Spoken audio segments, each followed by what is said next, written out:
Okay, magandang hapon po.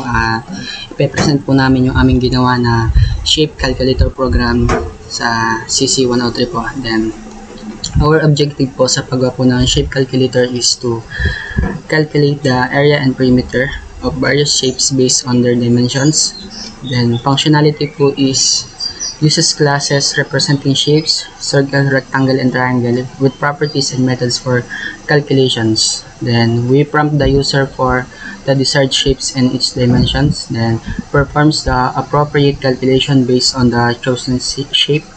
Then, sa enhancement naman po is supports for different triangle types, equilateral, isosceles, scalene with specific calculations, then volume calculations for 3D shapes, cube, sphere, and cone, and diagonal like naman po calculation for specific shapes, square, and rectangle. Then, may ginawa po kami ditong algorithm na ipe-present po ni Mr. Abante. Algorithm. First, we create a parent class called shape and make it abstract using the keyword abstract. Then include needed abstract method. Abstract class do not have a method body and are meant to be subclassed by any class that extend to it. Second, we create a 3 classes named circle, rectangle, triangle, and square. Third, we create a method for calculating the area and perimeter for each shape. And fourth, we create 3 subclasses, equilateral, isosceles, and scalene. The 3 subclasses extends to triangle class. Fifth, we create an abstract class, 3-dimensional shape with an abstract method calculating volume.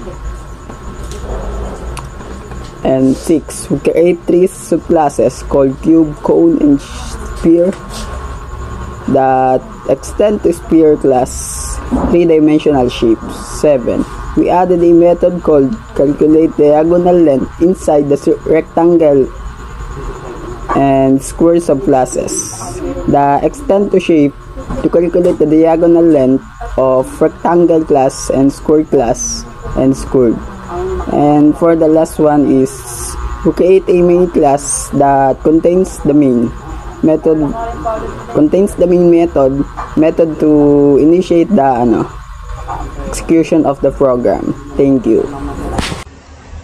Thank you, Mr. Abante. Then, mag-proceed po sa introduction po ng aming shape calculator program. And the purpose po ng aming program is to practice po yung aming understanding about Java OOP po. And what the program does. Ang aming program po ay nagka-calculate po ng different shapes with different properties and methods. Then it performs the different calculations like calculation of area and perimeter, diagonal length, and other calculations specific for different shapes. Then it prompts the user for their desired shapes and dimensions. It supports different triangle types like equilateral, isosceles, and scalene. It also calculates the volume for 3D shapes like cube, sphere, and cone. It has a features that handles error using try-catch. It has a friendly message interface for user experience. And pag-usapan po natin yung background info po. Then, yung problem po na sinosolve po ng aming shape calculator program is the sinosolve nyo po yung calculation ng area at perimeter for different shapes. Then, sinosolve nyo din po yung calculation for diagonal length of rectangle and square. Now, sinosolve nyo din po yung calculations ng volumes for 3D shapes. And requirement it meets is meron po siyang error handling, meron po siyang support for different triangle types, then implemented the fundamental concept of Java OOP like inheritance, abstractions, encapsulation, and polymorphism. At papag-usapan din po natin mamaya ang Java OOP na inheritance, abstraction, encapsulation, and polymorphism, kung ano po yung kanilang ginagawa sa isang component. Sa paggawa po nitong aming shape calculator program, may sinunod po kaming steps para po ito ay matapos at magawa. Then, ang una po namin ginawa is binasa po muna syempre namin yung mga instructions po na nakasulat po sa aming G-class po. Tapos, break down po namin ito sa smaller steps para mas maintindihan po at magawa po ng maayos. Then, implement po namin yung mga concept po ng Java OOP. Then, we look for errors. Tinignan po namin kung may mga errors ba sa aming code. Then, tinesting po muna namin yung aming code kung meron pa po kaming i-improve o kailangang idagdag. Tapos, nag-add na po kami ng enhancement.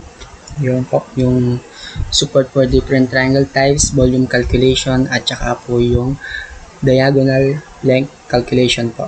Tapos, pagkatapos po nun is finalize na po namin at nag-add na lang po kami ng mga messages na friendly messages po para mas ma-enhance po yung user experience. Dadagdagan lang po ako ng konting summary po ng paggawa po sa algorithm, and papakita ko rin po yung aming code. Sa algorithm po namin is we create po na a parent class called shapes. Ito po yan, shapes. Yan. Kung makikita nyo po is ginamit po namin ay abstract concept po sa OOP. Ang ibig sabihin po ng abstraction is hinahide niya po yung complex implementation and show only essential features of an object. Tapos, gumagamit po siya ng keyword na abstract para maging abstract po ang ating class. And pag sinabi pong abstraction, siya po talaga ay it is meant to be inherited po. Ibig sabihin, kailangan po may class na mag-i-inherit po sa parent class po na inyo pong ginawa. Then, makita nyo po, ito po ang aming parent class na called shapes. Then, nandito po sa baba namin yung abstract methods. Meron po kaming calculate area at saka calculate perimeter po. Then, sa second po is we created po na 3 classes named circle, rectangle, triangle, and square. Sorry po, ano po to? We created po 4 classes po. Circle, rectangle, triangle, and square. So, una po namin ginawa is nagawa po kami ng circle po na class. Ayan, makikita nyo po. Ang circle po namin ngayon ay naging child class at naka-extends po siya sa parent class na shape po. Tapos, meron po siya sa baba na private. Ibig sabihin po ng private is nire-restrict niya po yung accessibility of a variable to other classes po. Then, sa baba po is ginamit po namin itong code na to para po ma-access po yung private po na radius. Then, gumamit po kami ng polymorphism na overriding po para mabago po yung implementation po. Kasi yung ibig po ng polymorphism is yung inaalo nyo po yung object of different classes to be treated as objects or a common superclass. Meron po siyang ability to take multiple forms and provide their own implementation of the same method or interface. Yan nga po. May ability po siya na mag-take po ng multiple forms at mag-provide po ng sarili niya pong implementation. Katulad po dito sa circle po. Ito po yung kanyang implementation sa calculate area. Kailangan po natin gumamit ng override po na keyword para mabago po yung implementation niya po. Then, nagawa po kami ng rectangle din po na shape. Ganon din po ang aming ginawa. Then, ito po ang aming rectangle ay aming child class na naka-extends po sa parent class na shapes. Then, meron po kaming private field na length, width, breadth, and length. Then, in-access lang po namin yung mga private po na yon gamit po yung this. And, nag-override lang po kami para sa calculation po ng area, perimeter, and diagonal length po ng rectangle. Then, sa triangle naman po is ang aming pong child class ay ang triangle na naka-extend sa parent class na shapes. Meron po kaming private fields na base, height, side 1, side 2, and side 3 po. Kung makikita nyo po is may protected po dito na side A, B, A1, B1, and C1. Ang ibig sabihin po ng protected is ito po yung ma-access po ng isa pong subclass ang mga variable po na ito. Kasi po meron po kaming isa pa pong subclass na naka-extend po sa triangle katulad po nito, equilateral. Yan po. Ang tawag po dyan sa inheritance po na yan is multi-level inheritance. Ang ibig sabihin po nito ay yung a class po na nag-inherit po sa another class, and yung class po na yun ay maka-inherit din po sa isa pa pong class. Ang example po nito is yung class A, ang ating pong parent class, then ang ating pong class B is yung mag-inherit po sa class A. Tapos yung class C po ay naka-inherit din po ulit sa class B. Yun po yung tinatawag natin multi-level inheritance. Para ma-access po yung protected po na yun, gumamit po tayong keyword na super para ma-access po yan. Then balik lang po tayo sa ating triangle na child class po. Then in-access lang po ulit namin yung private na base, height, side 1, side 2, and side 3 po gamit po ang this. Ganun lang po ang ginawa po namin para ma-access po namin ibang mga variable po. Then override lang po kami ulit. Gumamit lang po ulit kami ng polymorphism. Sunod po namin is sa square. Ang square po namin ang aming child class. Naka-inherit po siya sa parent class na shapes gamit ng extends po na keyword. Meron po siyang private field na private double length of side at saka private double sides. Then in-access lang po namin yung private na length of side and sides gamit po itong code na to. Then nag-override lang po kami ulit. Then meron po kami ditong, yan, nakapakita ko na po itong equilateral. Then sa isosceles din po, ano lang din pong ginawa namin. In-access lang din po namin yung protected na yan gamit po ang super na keyword. Then nag-implement po kami dito ng mga methods po na pag-calculate ng mga perimeter, semi-perimeter, at saka yung mga specific calculation po para sa shape na yun. Then yun din po sa scalene. Then sa 3-dimensionals po, ang ginawa na lang po namin is nagawa na lang po kami uli ng panibagong class, abstract class na 3-dimensional shape na may abstract method po na calculate volume. Then meron po kami ditong mga subclasses po ng 3-dimensional shapes. Yan po, cone. Ganoon din po ang process po namin. Nag-extend na po kami sa parent class po. Then nagawa po kami yung private para ma-restrict po yung access sa ibang classes po. Then in-access po namin yung mga private na yun gamit po ang this. Tapos naggawa lang po kami ng polymorphism para ma-override po yung isang method po at mag-implement po ng sarili niyang calculation po. Ganun din po sa cube at saka po sa sphere. Then kung makikita niyo po, ito po yung aming main. So sa main naman po is nag-import po kami ng input mismatch exception para po sa try-catch. Then import Java scanner po para sa user prompts, user inputs po para ma-store po yun. Then gano'n lang po kami ng try na keyword para i-try niya po itong code na ito. Yan.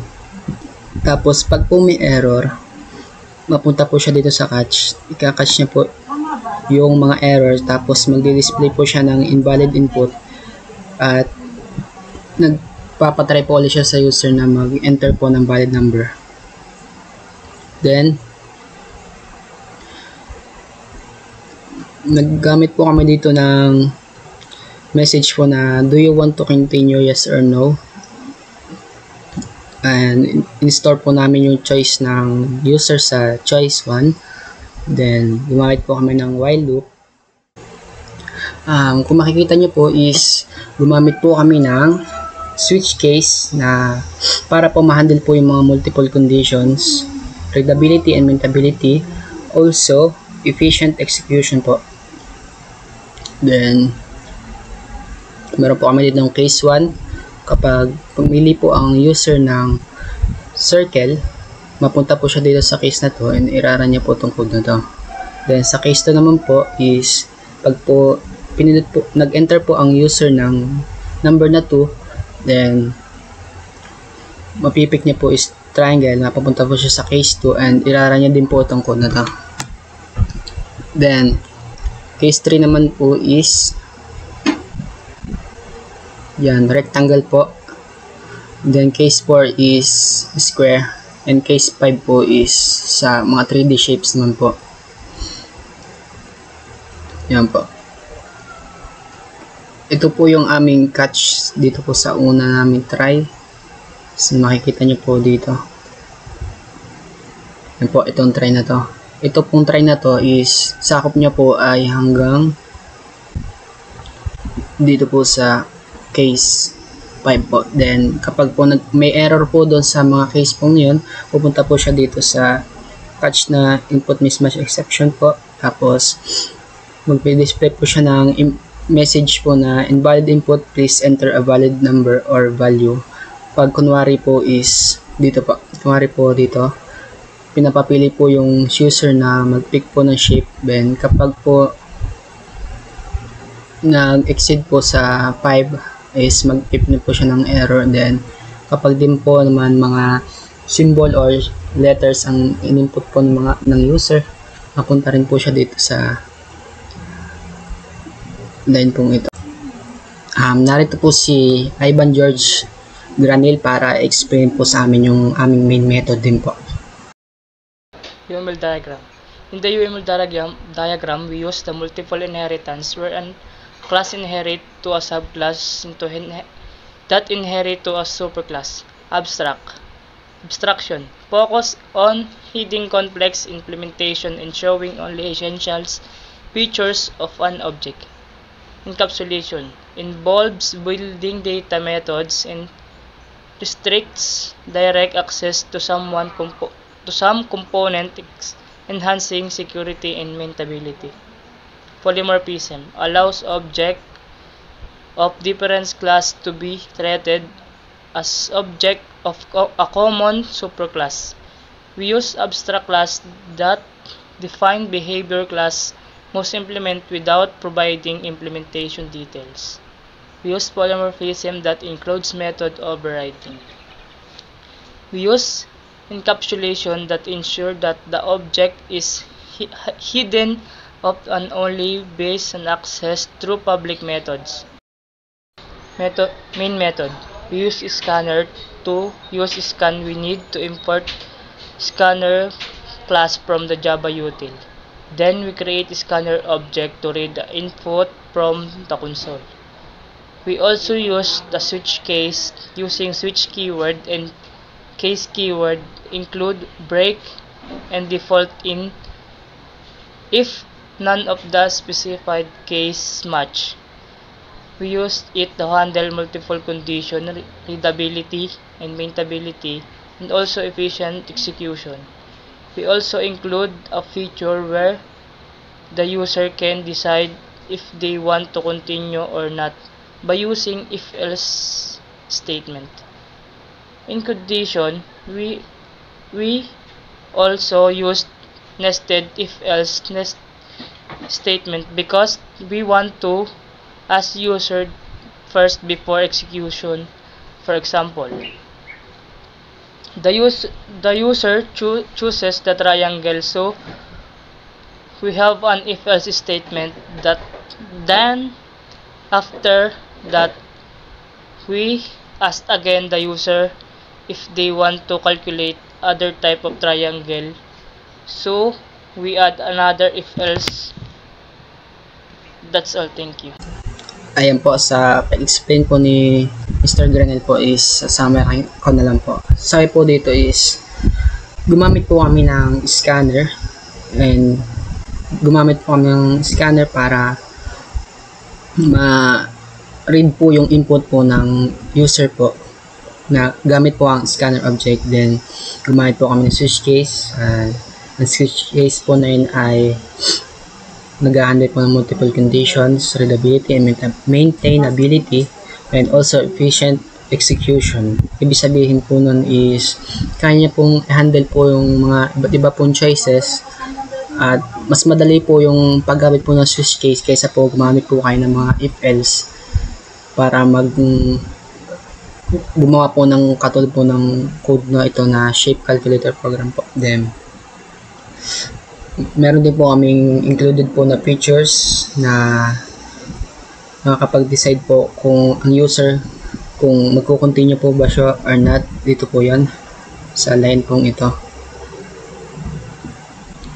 Then meron din po kaming error handling na gumamit po kami ng while na kapag hindi po yes or no ang in-input po ng user, mag-display po siya ng error message. Then kapag yes, punta po ulit sa main method. Then no, display po siya ng thank you message. Then in addition po, we also use a nested if-else statement because we want to ask user first before execution. So at this point po is tatry po natin i-run yung ating code upang makita po natin yung kanya pong output. Yan. Makikita po nag-display po siya ng choose a number to pick a shape. Then mamimili po ang user ng shape, yung circle, triangle, rectangle, square, or 3D shapes ang calculate niya. For example po is nag-exceed po tayo sa 5, then nag-type po yung user na 6. Magkakameron po agad dito ng error message na invalid choice. Please choose a valid shape. Want to try again. Then kapag po naman iba po yung type ng user, for example po is y lang po, magkakameron po ng error message na kailangan po natin i-type is yes or no. Kuwari po mali po yung input ng user, ganun pa rin po. Dito po pumapasok yung ating pong while loop, kaya po ginamit po natin yung ating while loop para umulit lang po siya ng umulit hanggang mag-true na po yung ating condition or mag-valid po yung input ng ating user. Then kapag po tumama po tayo, pabalik lang po ulit siya sa main method. Then nag-ask po siya ulit ng shape. Then kunwari po is letter naman po. Pag po letter naman is invalid input po, please enter a valid number or value. Then mag-auto na po siya na pumunta po siya agad sa main method. Then kunwari po circle. Awesome, you pick circle. Then i-enter po tayo ng radius of the circle. Kunwari po is nag-invalid po yung in-input po ng user. Kunwari po is letter po. Magkakameron po tayo ng error message. Then uulit lang po ulit siya hanggat magtama. Is 12. And yun, nakalculate niya po yung area niya na 452 and perimeter niya po is 75. Then magkakameron po tayo ng message po dito na kung magko-continue po tayo o hindi. Example is invalid po ulit ang na-input ng user. Is in. Then ano po siya ng error message na please type yes or no. Then kung magko-continue ba o hindi. And yes, babalik lang po ulit sa kanyang main method. Then try po naman natin is triangle. Yan. Do you want to try different triangle, yes or no? Then nagana din po kanyang error handling. Yan. Yes. Then po-proceed na po agad siya sa what type of triangle would you like. Try po natin is equilateral. You choose equilateral. Enter the side length. Yun, nag-error po siya dahil ang in-input po natin is letter and invalid po siya. Dapat po siya ay number. And enter lang po natin side length 12. Yan, nag-calculate na po ang kanyang area, perimeter semi-perimeter, at saka altitude po. Continue. Yes. Then, triangle lang ulit po tayo. Then, yes. Testing po naman natin ang isosceles. Equal side, ganun din po. Invalid pa rin po dahil letter ang ating input. Side, base, yan. Area, perimeter, semi-perimeter, altitude A, altitude B, at altitude C. Nakakompute niya po. Continue. Yes. Then, triangle. Yes. Then, 3. Testing po natin ang scalene. Yan. You did choose scalene. Then, ganun pa rin po. Enter. First side, second side, third side. Yan.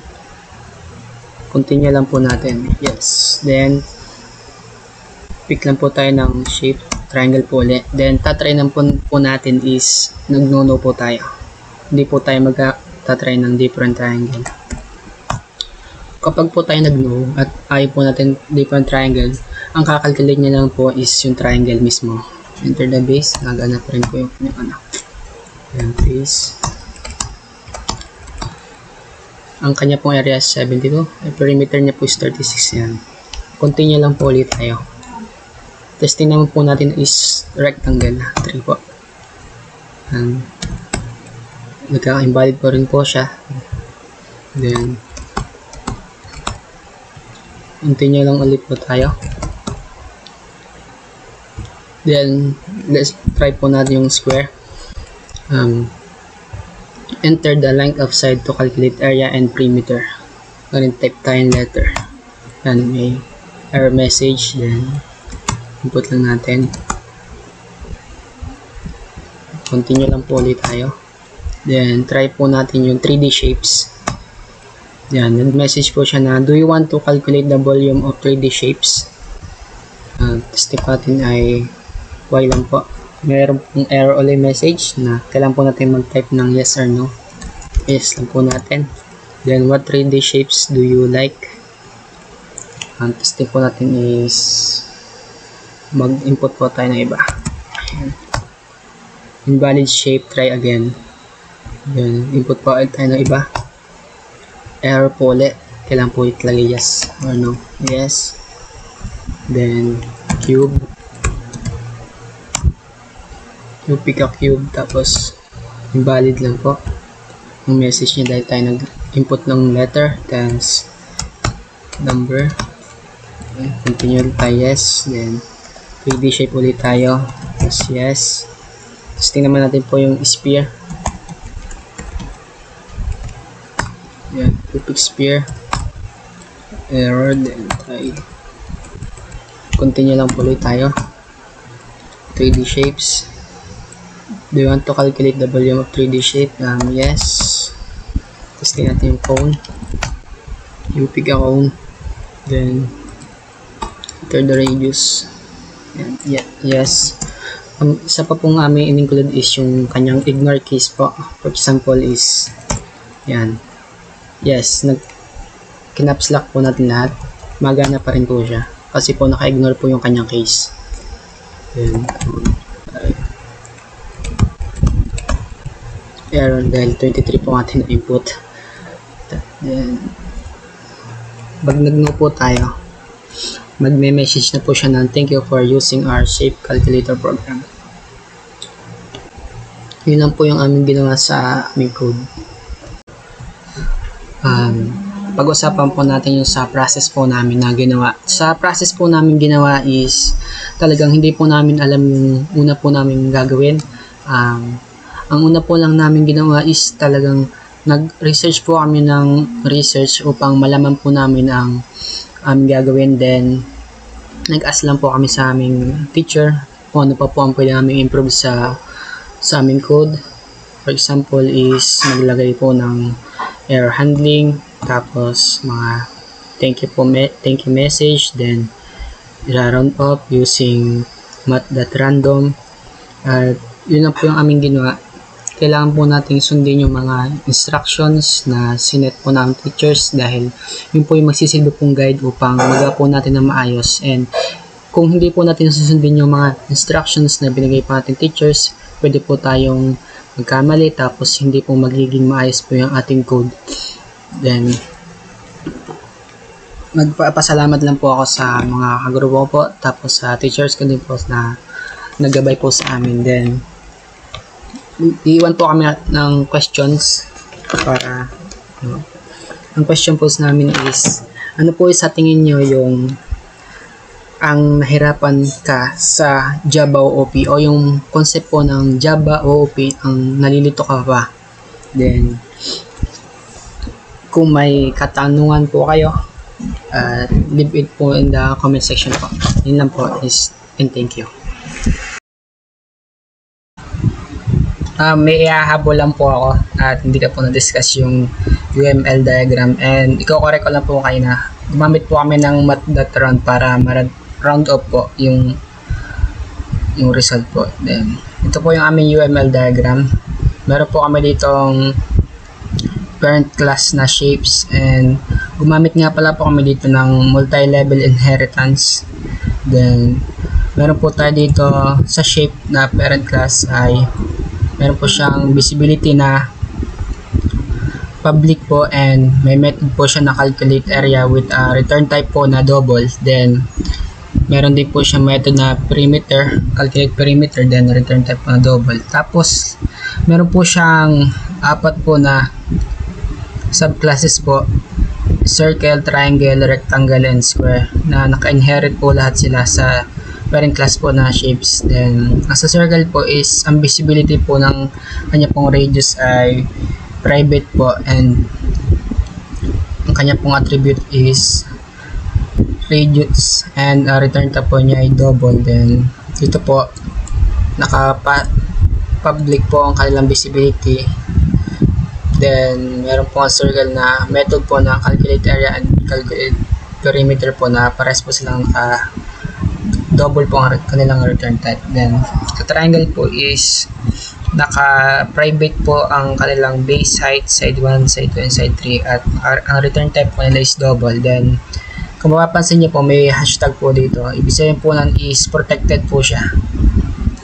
Then protected po, as attribute niya po is side A, B, A1, B1, C1, and return type po niya ay double. Then meron po dito yung nakapublic po yung kanyang method.